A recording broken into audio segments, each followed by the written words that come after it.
E haverá um dia em que eles chegarão perto do belo, este mesmo que as estatísticas quiseram apontar como feio. Eles saberão o que é anseio à flor da pele. Dou poesia marginal, sem teto, sem inglês, sem renda, mas permanentemente enfurecidos, dispostos a morrer para mudar o rumo dessa gotinha que só cai na janela da elite.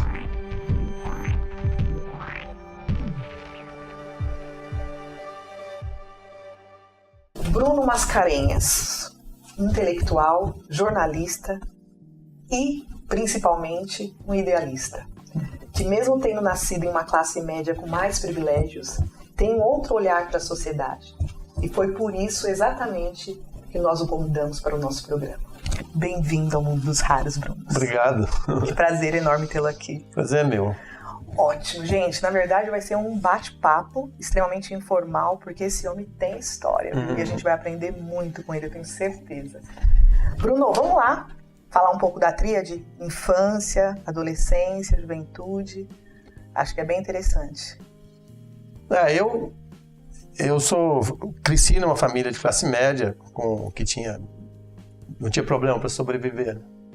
Embora meu pai na infância tenha tido problema, ele perdeu o pai ainda bebê, e a família passou por muita dificuldade, ele estudou com dificuldade, trabalhou e acabou conseguindo se manter, né?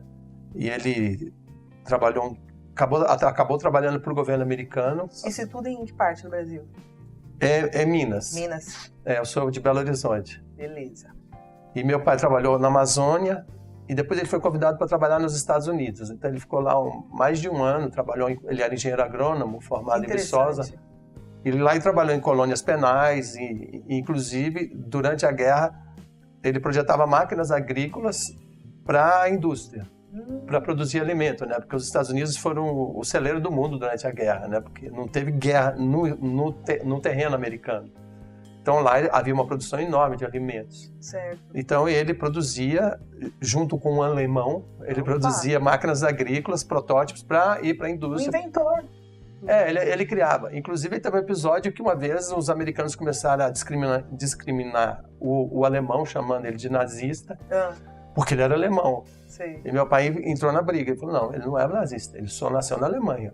E terminou que, em vez daquilo virar uma coisa contra ele, a chefia lá achou nobre a atitude dele. Opa. E falou, não, ele tem razão, esse cara é alemão, ele é um talento. Tanto que os Estados Unidos chegaram à Lua por causa dos alemães, que eles tiraram lá, né? Von Braun e aqueles grandes cientistas. O americano pode ser tudo menos bobo, né? Bobo eles não são, já nasceram andando. E aí ele passa essa temporada lá, Ele passou essa temporada, depois veio para o Brasil, ele trabalhou, ele entendia muito de máquina, ele trabalhou muito vendendo máquinas americanas, da Caterpillar, Home Corporation. Ele veio trabalhar, ele sempre foi empregado de alguém, mas ele trabalhou, ganhava comissão e ele acabou ganhando uma grana legal. E com toda essa história, vocês puderam ter uma educação mais... Foi mais tranquilo. Meu pai nunca foi uma pessoa de rasgar dinheiro, de esnobar, minha mãe nunca foi pro salão, entendeu? Nunca tivemos nada assim, sabe? Minha mãe mesmo, ela pintava o cabelo, ela achava bobo. Claro. Não sei se ela era pão dura, né? Ou se ela achava desnecessário. Sempre fomos muito simples. Então uma base familiar bem constituída, né, Bruno? É legal. Olha a importância da família. Eu acho legal também, meu pai tinha muito pé também no campo, né? E ele comprou uma fazenda pequena onde a gente cresceu. E os meus amigos eram os filhos dos vaqueiros, os amigos da minha irmã eram as filhas do vaqueiro, a gente cresceu junto. Que importante. Assistíamos televisão juntos, era uma família. E eu achava assim, mesmo meu pai tendo grana, ele nunca discriminou, nunca tratou ninguém diferente. E é uma coisa que eu acho, vale muito mais do que falar, é fazer, né? As atitudes são o que ficam. Claro. Então, eu não aprendi a discriminar, não aprendi a ter preconceito. Sim. Então, na minha casa, se for uma casa multirracial, multitudo, sabe? Isso foi muito bom pra gente. Porque tem a mescla, né? A mistura é extremamente importante de outras realidades. Você acha que aí tá o viés um pouco do seu idealismo lá pra frente? Ou melhor, da sua visão filosófica diante da vida? Eu acho que isso foi importante, né? É um exemplo, né? Você aprender a conviver com os diferentes. Um outro fator que me fez ter uma visão mais de esquerda é a faculdade, que eu estudei Ciências Humanas, né, para ser jornalista, comunicação social. E na Faculdade de Ciências Humanas você estuda todas as tendências políticas, claro, né, de direita, de esquerda, antropologia, história, sociologia, história da arte, economia, filosofia, psicologia, a visão do mundo a partir de Marx, a partir de Hegel, a partir de Freud. Isso é maravilhoso. Então não quer dizer que você vai estudar aquilo e vai virar marxista, ou, entendeu? Claro, não quer dizer, mas você tem referências. Claro. Né? Assim, Marx fez a teoria dele no século XIX, há muito tempo, talvez se ele chegasse hoje e falasse, gente, não é nada disso, mas há princípios ali que precisam ser guardados, né? Claro. Em todos os sentidos. Até para você adquirir uma opinião mais contextualizada das coisas, né? Claro, porque muitas vezes as pessoas de direita têm pavor de esquerda, porque quando se fala em esquerda, muitas vezes eles pensam, não, eles vão fazer o molde da ditadura do proletariado, como foi, né, no Stalin, na União Soviética, que foi muito desvirtuado, né, o caminho da revolução, houve muitos assassinatos, perseguição, é uma ditadura horrível, né?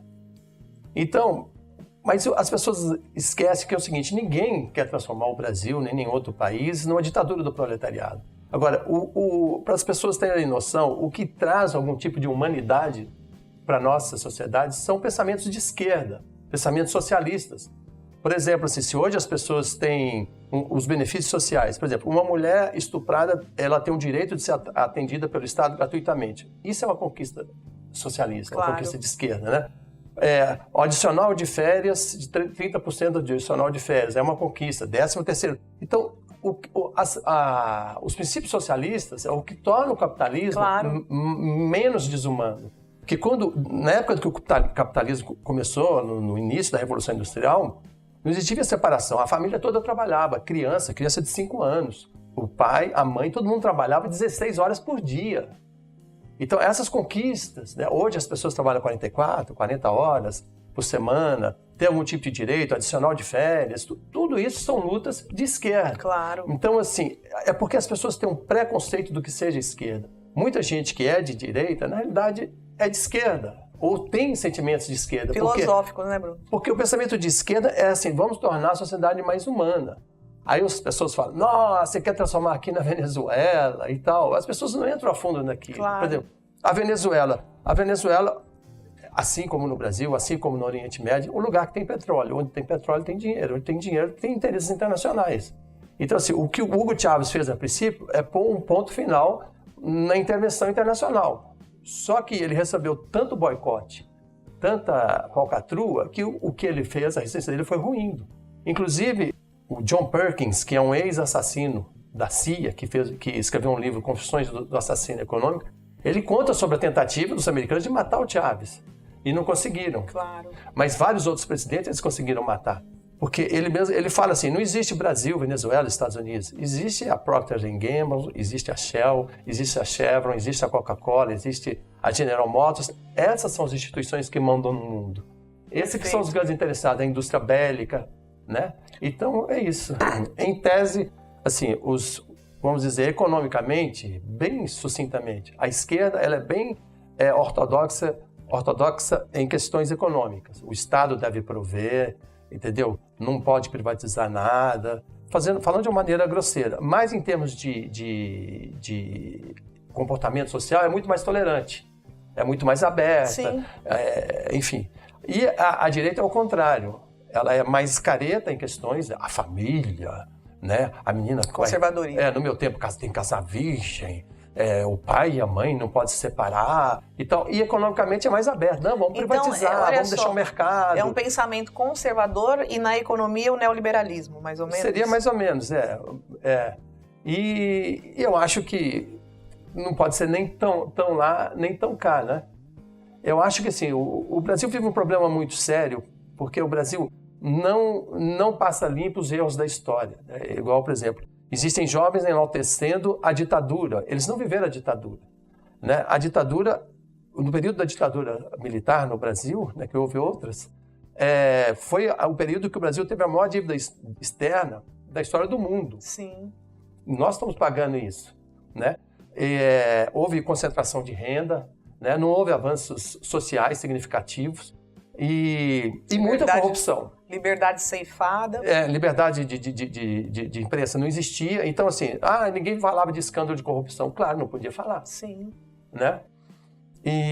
Então, isso é uma coisa muito séria. E outra coisa que o Brasil nunca passou a limpo foi a escravidão. Claro. Porque as pessoas esquecem que no século XIX havia 8 negros para cada branco. 8 negros para cada branco.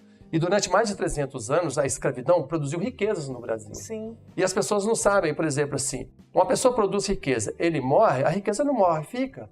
É vendido para alguém, fica de herança. Então, grande parte da riqueza que a gente vê na rua, os prédios da Paulista, as Land Rovers, os apartamentos duplex, é uma riqueza que muitas vezes surgiu da mão dos escravos. Sim. Então, assim, a sociedade brasileira deve sim reparação. Claro. Porque quando acabou a escravidão, acabou de uma maneira tosca, porque liberaram uma grande parte da população de negros, sem formação, sem escola, analfabetos e tudo. Tá bom, agora você está livre. Livre para quê? Para morrer de fome? Porque eles não tinham como pedir um emprego. Claro. E ainda existia o preconceito, como eles eram escravos. Então ninguém quer se misturar com escravos, essa gentalha. Então, até hoje, a maior parte dos pobres no Brasil tem origem afrodescendente. Eles são afrodescendentes. E como fala que não existe necessária reparação? Então a gente entra no terreno da meritocracia, que eles defendem tanto, né? Pois é, quando eu falo em meritocracia. Não, aí chega alguém de classe média que teve oportunidades, por exemplo, eu vou competir com alguém que estudou em escola pública, se é que estudou, a uma vaga, eu vou ganhar, entendeu? Porque eu estudei mais, porque eu viajei mais, eu tive mais oportunidades. E não que ele seja pior que eu, ele teve menos oportunidades do que eu. Então você vai tornar um país realmente democrático quando todos tiverem igualdade de oportunidades. Sim. Seja o preto, seja o pobre, seja o índio, seja o rico. Então quando você vai disputar um cargo, uma vaga na universidade, todos tiveram uma boa escola, aí sim você pode falar em meritocracia, passa o melhor. E por isso que ainda a gente precisa das cotas nesse momento, né, Bruno? Eu acho que é uma questão de reparação. É uma reparação. As pessoas não sabem se a riqueza que você tem, sabe? Grande parte da riqueza que as pessoas têm saiu do trabalho dos negros, dos escravos. Se você imaginar, a maior diáspora forçada da história da humanidade foi produzida pelo Portugal e o Brasil. Portugal ganhou mais dinheiro traficando gente do que roubando ouro de nós. Sabe? Isso é uma coisa muito grave. Então, precisa haver reparação. O Portugal e o Brasil tiraram 12 milhões de pessoas da África. 12 milhões foram tirados dos seus lares e trazidas para cá. Existe até um livro que está ficando famoso e sendo muito estudado sobre a história de um escravo chamado Baquaqua, que ele trabalhava direto com o rei, acho que era na região do Iêmen. E ele era próspero, gatão, se dava bem com as mulheres, tudo, as pessoas invejosas levaram ele para uma balada, embebedaram, e quando ele acordou ele estava amarrado e algemado e foi vendido como escravo. E ele morou aqui no Brasil, ele era muçulmano, sabia ler, escrever, falava mais de uma língua. E ele tentou suicídio em Pernambuco. E era uma forma de retaliação. Um escravo que tenta se matar é um prejuízo enorme. O cara tentou vender ele rapidinho para um mercador, um homem que tinha navios do Rio Grande do Sul. E o Baquaqua foi levar uma carga de café para os Estados Unidos e lá ele ficou. E aí ele escreveu um livro sobre a história dele, porque ele falava 6 línguas. Não é os 12 anos de escravidão? Não, esses 12 anos é mais ou menos baseado no Baquaqua. Porque o Baquaqua, esse livro é do século XIX. É o único livro, que eu saiba, que conta a história da escravidão a partir da biografia dele próprio. Hoje, a Universidade do Canadá, de Toronto, eu não sei se é Toronto ou de Montreal, junto com pesquisadores brasileiros, estão rastreando a vida do Baquaqua. Eu fiz um programa sobre o Baquaqua. Que interessante, vou pesquisar rapidinho, gente. Nunca houve um último beijo nem um último abraço.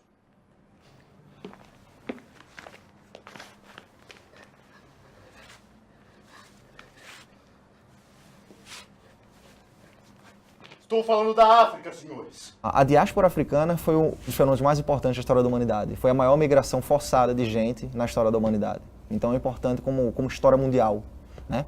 E o Brasil foi responsável por importar entre 43% e 46%, quase metade, de todas essas pessoas que foram tiradas do continente africano e levadas para as Américas. Nós somos um país criado pelo comércio de gente, pelo trato dos viventes.